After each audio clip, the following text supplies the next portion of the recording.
Hello, everyone. I know there's like a million people waiting for us to start this incredible podcast, The Making of Sleepy Little Sailor, episode one. Um, I'm just gonna maybe go ahead. I think there's even one comment already. Hi, Shannon. We're okay. We're gonna take questions if people have any. We only have like a couple people watching, which is totally fine. And but before I begin, I just want to talk a little bit about this little podcast series that I'm doing. It's called The Making of Sleepy Little Sailor. And of course, this is a super indulgent activity for me because I'm talking about my own project. And of course, it's kind of a marketing ploy to some degree to get people to look at the Sleepy Little Sailor Deluxe edition that I just released a couple weeks ago. But I want to talk about memory because for me, memory is so important. It's such it's like a central part of my life. And I think for most people, like all our lives are culmination of our stories, and basically our lives are our pasts. And so I love to kind of live a little bit in the past, thinking about what came before and how I got here and how other people came to where they are in the present. So it also inspires my writing, memory. In fact, I do these workshops, songwriting workshops, and I often will tell people that the song should feel like a real memory of somebody. Even if it's totally made up, you should make it feel like it's somebody remembering something that happened to them. So this is a chance for me to do something that I really love, connect with my past and with the people who lived that past with me. So for me, this is a pleasure to talk to people I've known for a really long time and to compare what we remember. I love that too, when you remember the same thing, but then you also maybe remember different things. And then also it's a chance for me to learn about the people and their particular past, because often when we hang out with people in different, in certain contexts, we don't actually get to find out about what came before you guys, what happened before Colin and I intersected. So I wanted to kind of talk a little bit about that. And I want to figure out, okay, who is Colin and how did he get here, aside from the obvious biological origins?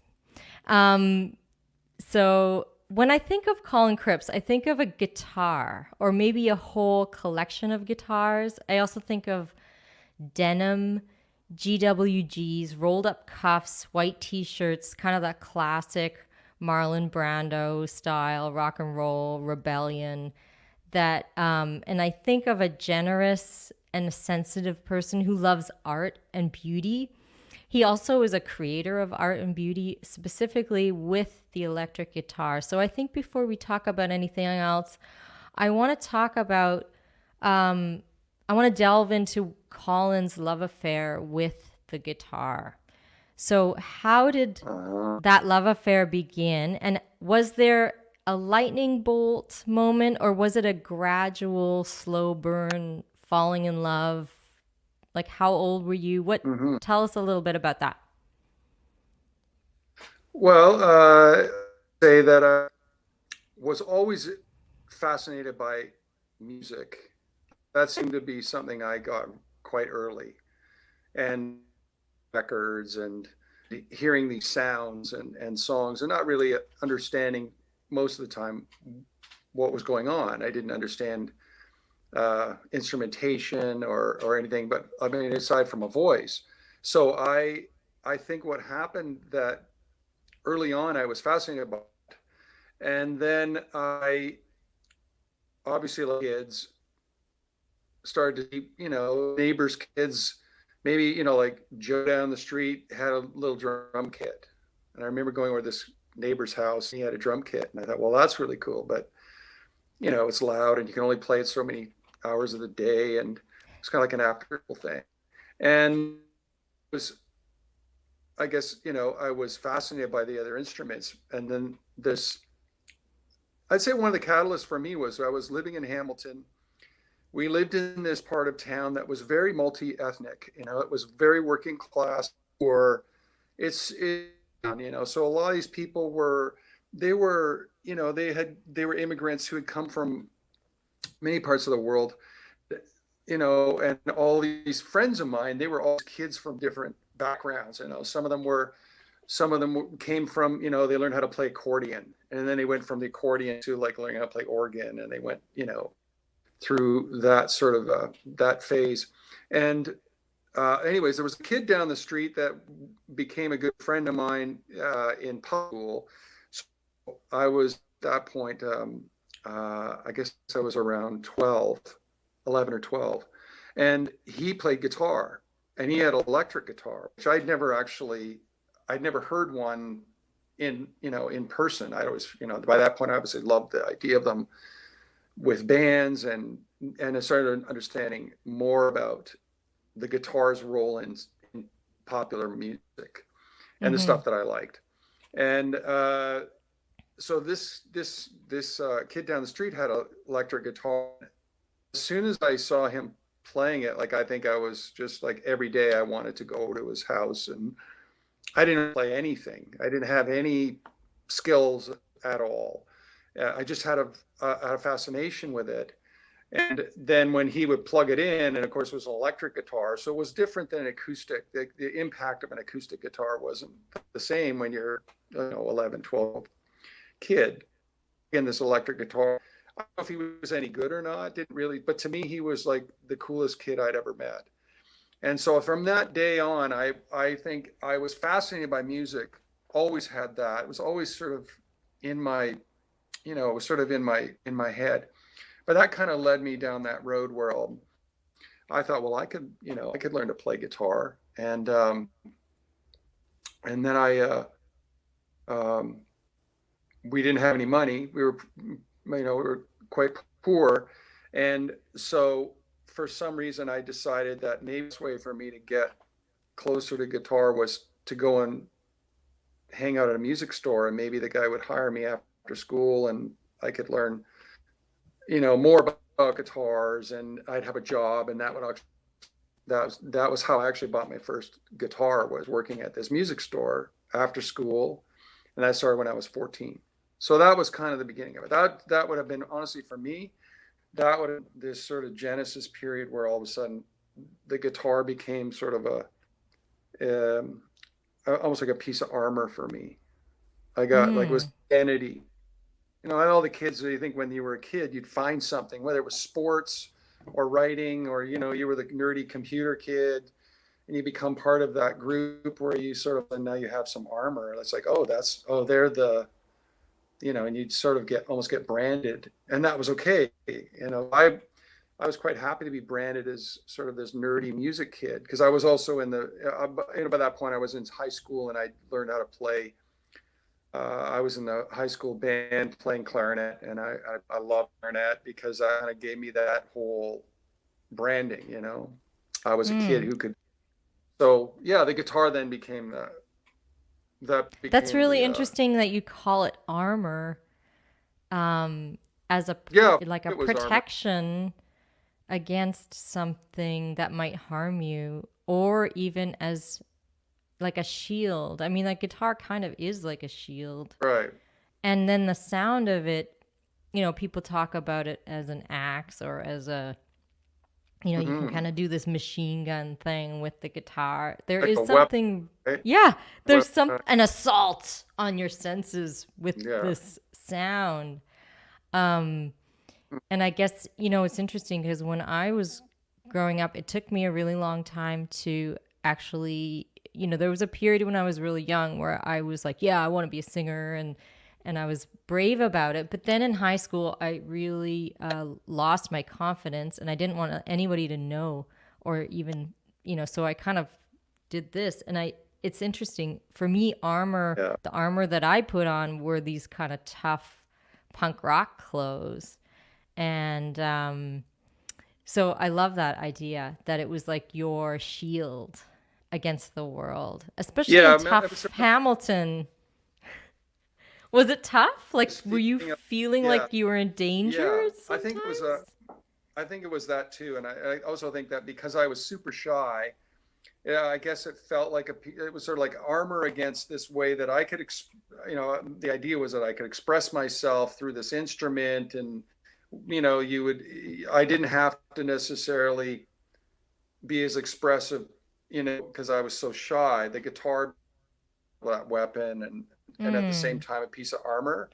It's like when Mm-hmm. you see a singer sometimes who's not naturally a front person. They're always, Mm-hmm. they have a guitar on, and then they sing their songs, and then you take the guitar away from that person, and all of a sudden it's like they feel even more exposed because they have the guitar does kind of this weird sort of armor as well, right? That's what I meant by it. Yeah, I love that. That idea that it protected you in Hamilton. I mean, maybe this is a, what, why was, what was it about Hamilton that you had to have a piece of armor? I mean, everybody feels like that, I think, when they're young, that they need something to protect them. But Mm-hmm. I think Hamilton itself is, it got a good reputation for being a rough and tumble kind of place. Like, was it like Uh, that so much? where I was growing up, yeah, I wouldn't say it was, it wasn't like the kids were terrorized, but we Right. certainly were aware of the, again, because and I love this about of my growing, because it was so diverse, culturally, you know, the the experiences I had were they were really enriching for me. And there were tough kids around for sure. Where I grew up, there was, like, in Hamilton, there were gangs, right? Like not like any other place, but in Hamilton there were gangs, and there were basically two main gangs in Hamilton, and Hamilton's a small place, but gangs was right where I grew up. At that time, as a young teenager into my, sort of between 12 and 17, that's where I lived. So, I mean, those are kind of formative years for people. And I lived right in the heart of where all of these, where this, so of course I was very aware of that toughness there, that you kind of had, you had to, I don't know, I felt like I had to have something as, again, as a sort of my armor, or that made me seem like I was a kid that was, not cool, because I wasn't cool, but something seemed cool. Mm-hmm. And that might provide me with a bit of protection, from these tough kids who wanted to just, you know, um, want to hurt you just because they didn't think you were cool. Mm. And Hamilton was definitely that when I was growing up. And I also think that because it's such a working class town, and especially I grew where I was, it was, nobody was really impressed by anything. It is a place where, and we said this years and years later, even some of the friends that we mutually, I grew up with these guys. It's like wasn't like in achieved anything, even if you were doing really well. It was doing great work. It wasn't like it really mattered. People never really, they never acknowledged it in that way, other than, oh, you did a pretty good job. Pretty good. Pretty good was the way that you knew you were okay, right? Because it never was great or It's very amazing. Canadian too. There's no, it was just, yeah, it was like, oh, yeah, it was pretty good. So, yeah. Maybe you could talk a little bit about how, in Hamilton, it's known for, I mean, for us, we know that there are these incredible people, music makers that come from Hamilton. But other people in other parts Yeah, of the world, like there's someone, Alan, who's listening from the UK, and they might not know what Hamilton is, and sure. who the people are that influenced you, or maybe that surrounded you, that would specifically, maybe in terms of production, or your approach to making records. Because I'm going to skip a huge part because I could just ask you all the details and we'd be here for 500 hours. But Yeah, maybe yeah, we could skip yeah. ahead to like who, when, once you got more established as a professional musician and you wanted to be a producer, maybe talk a little bit about like what is a producer and who taught you what a producer was and what were those, tricks What and were the tips. skills? Yeah, the Yeah. tricks. Well, I was very fortunate being from Hamilton that what really was and at a time when I was, in my early to mid 20s, I had become friends and had known, especially because I worked in this music store I worked there for almost 9 years, from when I was 14 till I was, even when I was going to university, and that I worked there sort of. So I kind of knew everybody in the community in Hamilton. Mm-hmm. That also included some people who went on to become extremely successful and well known, including Daniel Land and Malcolm Byrne, Bill Dillon, um, David Bottrell, um, uh, Mark Hunt. Uh, Mostly on the recording side of things, these guys were, especially through Dan. Dan was kind of he mentored a lot of young and up and coming talent out of that area. So I knew all these guys. We were all friends. We were all trying to find certain things. Point, I was in my early mid 20s. They were probably 10, 12 years older than me. But so I looked to them in a lot of ways for inspiration and a certain way of imagining how records were, because it was this sort of very foreign idea. And as part of it is that something you learn from it through the people that you're surrounded by, and then that becomes part of how you create music and imagine it and then record it, and how the Mm-hmm. process of recording it becomes part of what your template is. So I'm Mm-hmm. very fortunate that I was I was kind of a sponge to learning from these guys, and I also made records with them. So I gradually became more comfortable with the idea of how to do certain things, and or what the results that you're trying to achieve through those processes would come about. And Mm-hmm. so it was a really great, not just for me, I think for people in that time period and community, all kind of grab each other in terms of how to work in a studio and how to take a song from a simple voice and an instrument, and imagine it in a greater context or at a greater landscape. And so that would definitely been one, was very eager to learn those things. And it came about by being around those guys, hang out in their studios once in a while on sessions with them, and then doing stuff where they were the engineers or the producers, and I would just watch how they were approaching it, and how they would, what would how they would do that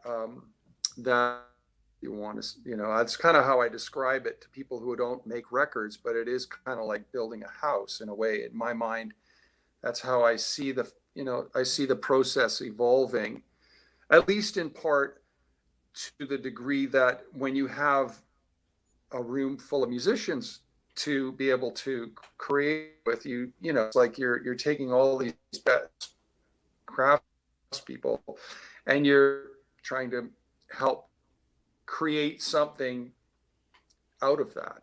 So Yeah, it's interesting yeah, because when we talked ages ago about, when we were going to make this record, or maybe during making of the record, I mean, as a sidebar, it's interesting to hear about you hanging out with these mentors, because at the time that we made this record, I was so inexperienced. I'd made one record.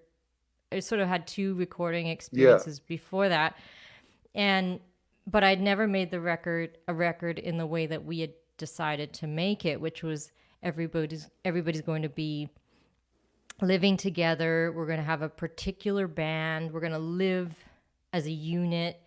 But I remember we were talking about how, there's these actual material things that we're doing, but we want to have the listener transcend the sounds almost, like, or that their feeling is, oh, there's Cam, he's coming home. There's this feeling of, you want the listener to forget that they're listening to music, that you want them to go somewhere and not think of a guitarist just sitting there, or not think of someone singing. You want them to lose themselves in this soundscape. And so it's interesting, this kind of, even though there are these tools, the amplifier or the guitar or the mixing board or even the crafts people who know how to use these things.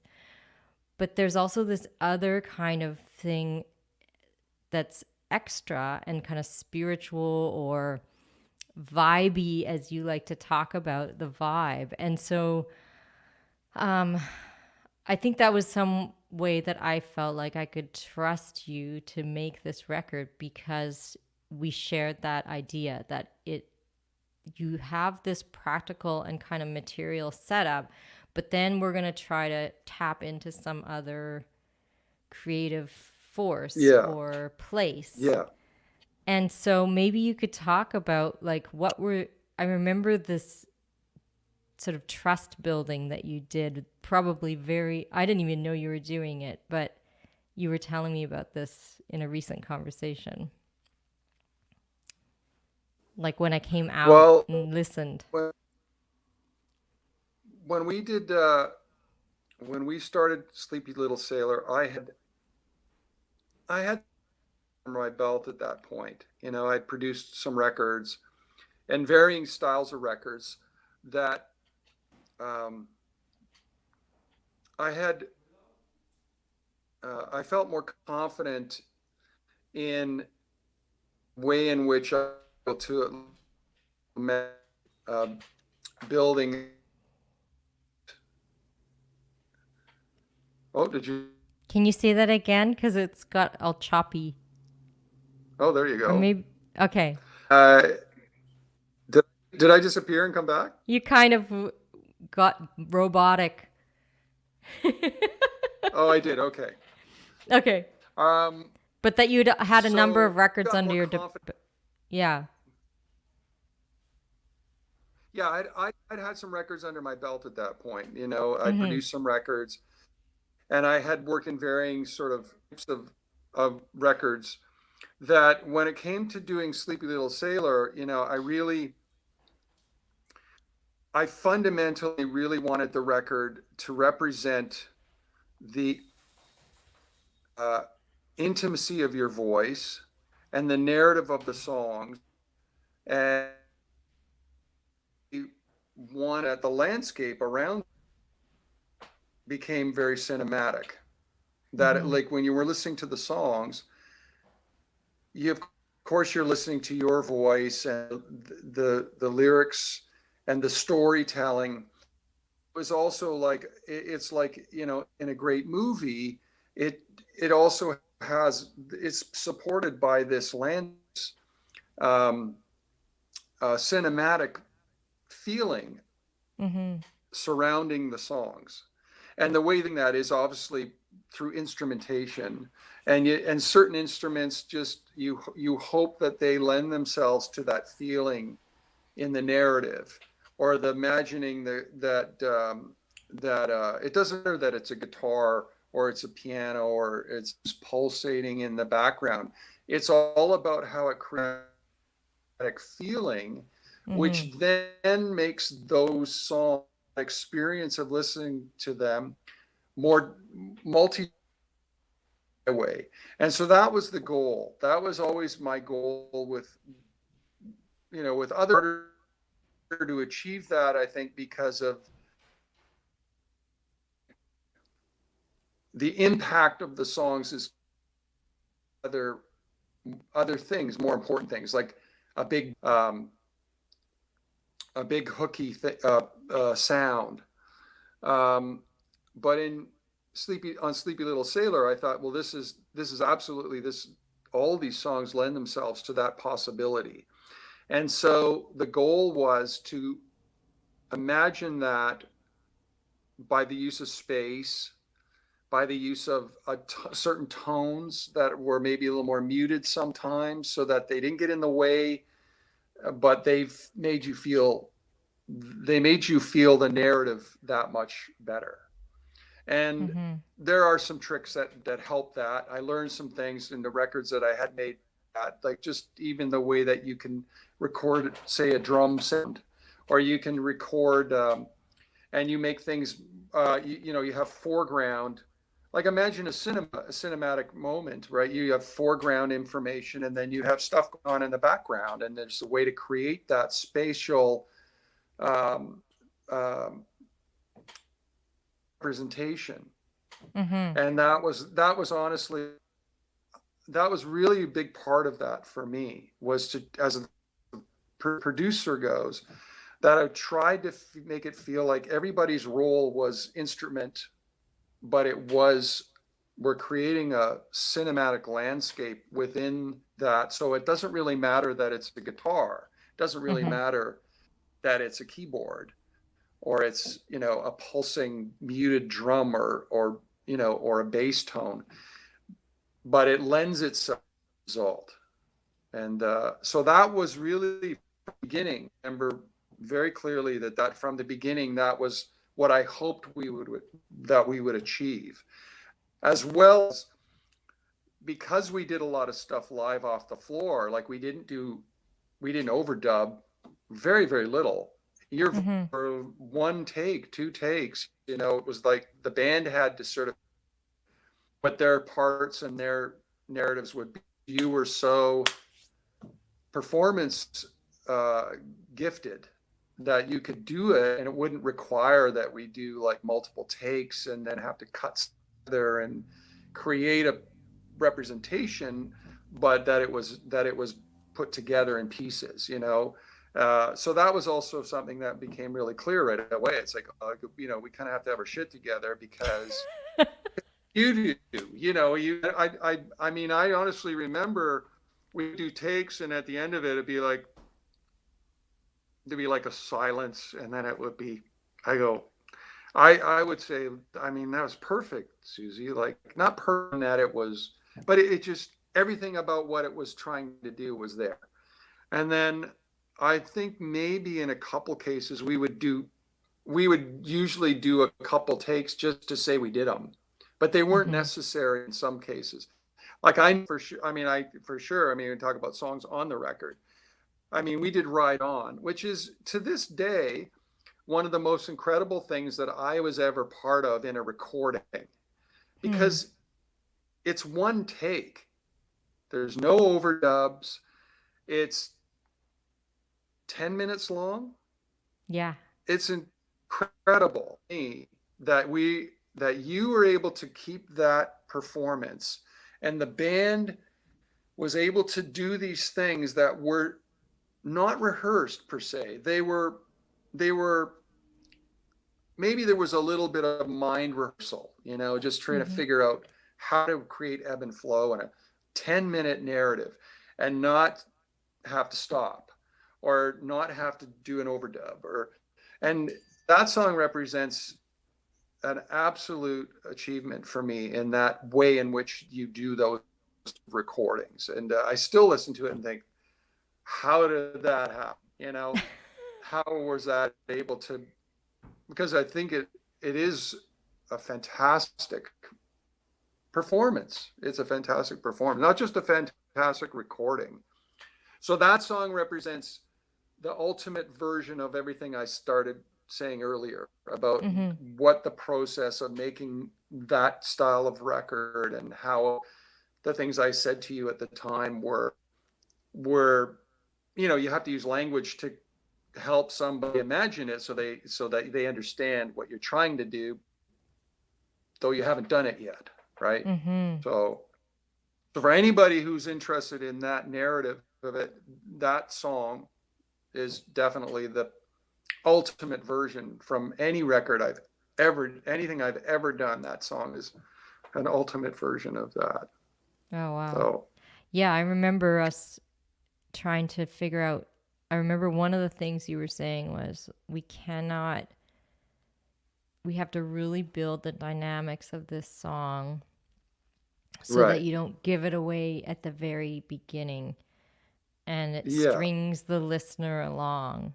I mean, right. I was lucky because I was writing these songs alone and I was trying to kind of go into this cinematic frame of mind. I mean, and into this kind Right. of imagined place. So, what was really cool was that I could actually channel that mindset while we were recording. And part of the reason was how you and made the tone, like not just the sonic tone, but just the tone of the whole session, Mm-hmm. being like reverential and yet fun. We joked a lot, and That's fun. but it was like, but we were serious. We were all so really serious about making this record, Yeah. and um, so yeah, I really thank you for that. That's like Oh, I it's think the very rest of the vivid. musicians, yeah, and I think we have to give it to the band too, because they were very much, by that point, that song, uh, very much in tune with the idea of what was being, also part of Mm-hmm. making records is that, at least the records that I really have been involved in, and I think you have, especially back then, it was like, you saw records as a narrative from beginning to end. You didn't see it as a sequence of singles that were in that style of, it's not to negate other records that are that, but in that Mm-hmm. record style, for me, it's always like it all matters. The sequence really mattered because it's also Mm-hmm. setting up how this thing's like chapters in a book. How do Mm-hmm. you how do you express that the best possible way? And so I think the band was absolutely, by that point, was really in tune with what stuff was starting to sound like, and what was exciting everybody. And I think they deserve a lot of credit for that. I think like anything that you, um, as a collective, it's always about how other people bring their intuition and their talent and their restraint in certain Mm-hmm. situations, right? They're all part of that outcome, I right? think that's So an I important think, point, that the thing yeah. about intuition, like everybody can play their asses off in that room. Like, everybody is super skilled, but there's something about their intuition that and their taste that Mm-hmm. helped create this. We were all on the same page pretty much about what the sound, what is the taste, what is the sound that evokes the right mood. Yeah. And you were really good at making judgments about that too. Like if we had options, you were like, no, that's not the one. Let's go to this. And you would change it. And Right. Yeah. is Yeah. there, Well, I I think would, I, I say that's just part of the job that you're given. You asked me earlier, maybe before, said, like, just to help maybe with this quickly, is that, what is a producer? What is a producer? And I think a good word. It really patience and possibilities, and in some ways that um, it's it's not always the best way to describe the person's role. But I think if you are the person that's being given the sort of corralling all of these possibilities, and you have to make mm-hmm, sort of executive decisions about, part of the job is that mm-hmm, you're so invested in the idea of what the outcome's going to be, or what you're hoping for, that you have to say, no, we can't do that because that's going to take us down the wrong road. And somebody else might say, well, why don't we just go there and see what happens? I know that a lot of people making records will do that, and they'll circle the wagon and come all the way back to right where they were. And that's part of their process. And I respect, I've been around it. I've been involved with it many times, but personally, instinctively, I'm a person that's usually wants to create direction, and Mm-hmm. I usually commit to that direction. Usually in that, when we made the record, it was a lot of pressure for me. I always feel that pressure, and I think there was pressure from you. You always want to go and make the best possible record you can. And it Mm-hmm. was like, we had so many days. You only have so much time. It's not like in the old days where you could go and make a record for months on end, and like, oh, well, I don't feel like working today. And so we had a plan, and it was like 10 days of recording, and we had to get the results and so I think in that way that becomes part of you have to make executive decisions because you're also trying to keep things moving, right? Yeah, and we all wanted to. It's amazing to think that we all had the time to live together and eat Mm-hmm. together and I love all. basically Yeah. become like I had Yeah. chosen all these players from different, that I'd played with, but we'd never been a band before. And that Yeah. was really fun to see how Yeah. people would connect, and everybody did really well. And then when the record was done, we went on tour and we did become a band. Right. Um, Yeah. but it was Yeah. neat to see that all solidify and form. And it was like the tentative part where everyone's being so nice, and they're not. It's not the shitty part of the band where the, where everyone's fighting. That happened the next record. So, Oh, that happens. uh, but Uh, you know what? it also. I think you know what. I could talk to you so long, but I'm gonna maybe see if anybody has a question. I don't know if anybody has questions. We have some nice comments. Oh, no, that's always We nice. have Alan says it's a magical sound. I became a fan after first listen, which is Nice. wonderful. And then Shannon says, "You not cool, impossible." So What? that you said you weren't cool, and she said that's impossible that you weren't cool when you were Oh no, young. I well, that's agree nice of with her to that. say, but yeah, I'm completely no. I was definitely not cool. I Yeah. think in reference to the armor comment, Andy was saying as a guitar player and a singer that we were right about that, talking about the armor and feeling. Yeah. Okay, who chose the players for the record? That's a good question. I had I had played with my previous record, Joel Anderson, who played drums, and Basil Donovan, who played bass. They had recorded with me, but that process of recording was way different because I had actually played everything, and then they came after and overdubbed their parts together. Right. And then I had played with them just kind of as a power trio and opening up for Jim Cuddy band, I think, Mm. where they were, and maybe even Blue Rodeo or something. I don't know. We did no, must have been Jim Cuddy because Joel was there. So I was opening for Jim Cuddy, and so we did this trio. And then we went to New York, and I had played with Bob Packwood, who plays the keyboards in New York, because he lived there, and I would go down to CB's gallery and play these gigs. And he still is an amazing Yeah. keyboard player. And so I'd played with him down there. And then with Luke Doucette, he and I had gone on tour together, his band Veal and I. So we played separate sets, but then also they backed me up. So I had played with all these different people, and I just loved what they did, and they had so much passion in their playing. And so Yeah. I assembled I them think all. you I had a think, lot more to. say that again? I think you had more putting the musicians together, though they were all of mine and yours. I didn't know Bob, but I knew certainly knew Joel and Baz and I go back a long, long way, and Luke. I probably met Luke time in the late '90s as well because of Via, and so yeah. But I think that was your doing. I remember that being sort of the template you wanted to to use, and it made total sense.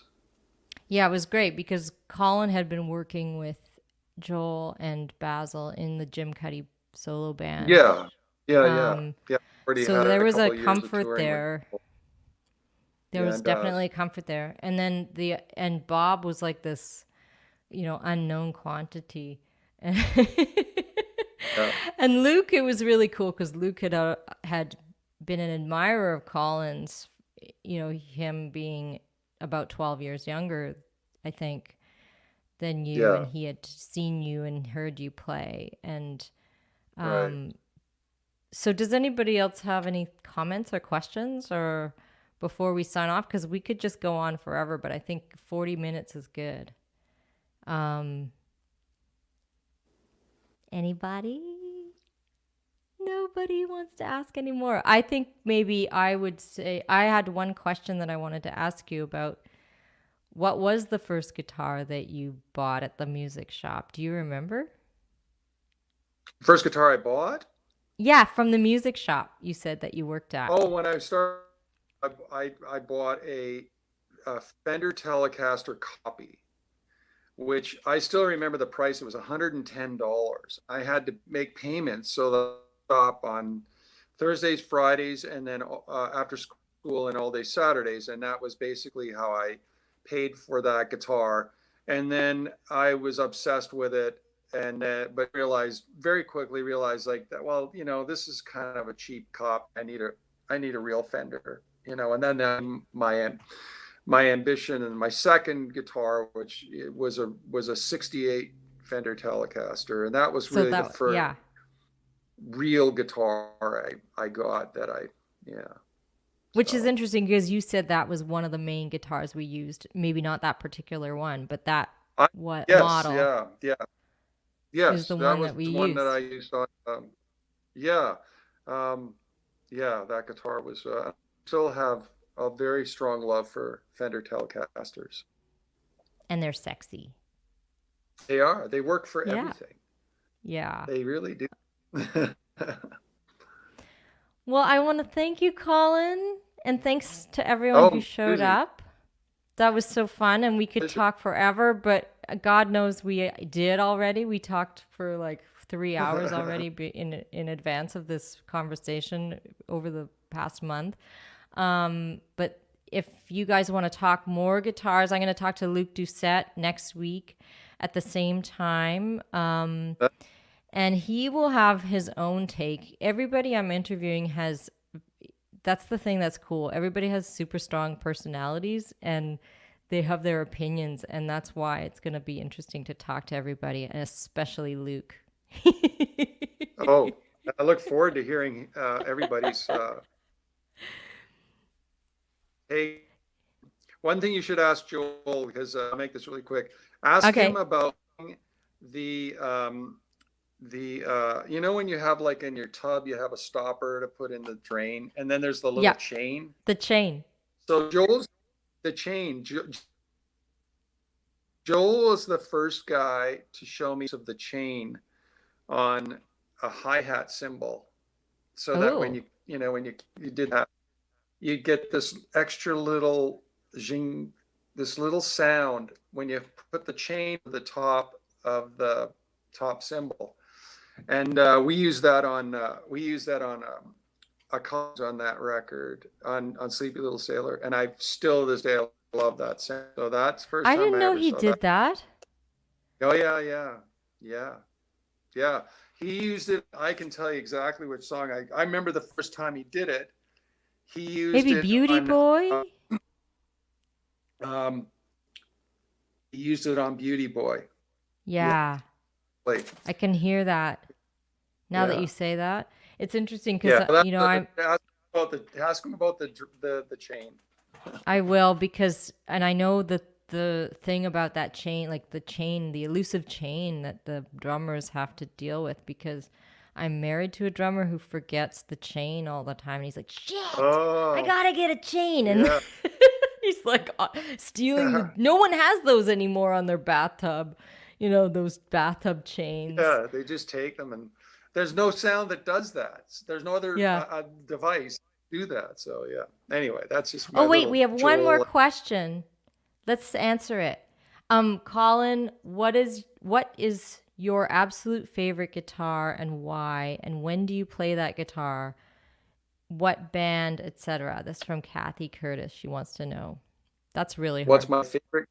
My Favorite favorite one guitar? and why? I of my stuff, I have a 1955 Fender Telecaster that I got when I was 17, and then I sold it to a friend in 1992, and I got it sort of tragically bittersweet. I got it back, passed away in 2009. I got it back in 2011. So I've had a relationship with that guitar since I was 17. So a long time, and that's probably number one guitar. More That's because amazing. more because the history too. Like it's been on lots of records and things like that. But I learned to play. That was one of the guitars I learned to play on. So If you pulled it out now, like in what context would you do it? Like, would you take it on a live gig with Jim yeah, I Cuddy use it. or what? I've taken it on tour. I don't fly it anymore. I won't fly it. But if we go on a tour and there's a bus and stuff like that, I play it a lot. It's always out on the, especially local gigs. I use it for sure. And all my buddies have played it. Paul Pagat, who plays with you. Paul came to play in town a few years ago, and I absolutely love Paul and his playing. And so he's playing in this, at the Cameron. Got it down. I said, Paul, you should just play the 55, because I love hearing great players play guitars that something like that. It's special. So Yeah. yeah. I mean, the whole conversation about guitars is another Oh yeah, three yeah. three Well, hours. yeah, But yeah. No, I think we. Colin has to go because he's got to go. What Jim Cuddy would like to say is go rob widows, which I think is now. I think I'm gonna call Colin a rob widows. What that means is that there's a widow who's bereaved and says, "I found this guitar under my husband's bed and it's never been played and it's so valuable, but I don't even really know." So Colin Yeah, just goes, "I'll take care of that for you." But with the internet, it's harder not. to do. I'm not that person. No, you're a kind person. And then, Well, okay, thank one more question I'm going to do before we go. How did we decide the order of the songs? Did you and I do that together? you. Yeah, Do I you believe remember? that's yeah. Yeah. Oh yeah. Because I remember very much at that time I was sequence. It still really matters to me. Really matters, and I know we did a sequence, and we sure that you were happy. Obviously, it's but I do think that I'm sure that we did a sequences together and And I think you had you the tried a little couple of slips of paper with the names, and we would rearrange that. I feel like I move remember things that. around. Yep. I end up usually doing, like it's usually couples, two, Yep. you put twos together, and that does seem to always help you along. And then, Yep. but yeah, It leads definitely. to the next. And Yeah, I it's think I interesting. think it's a great sequence too.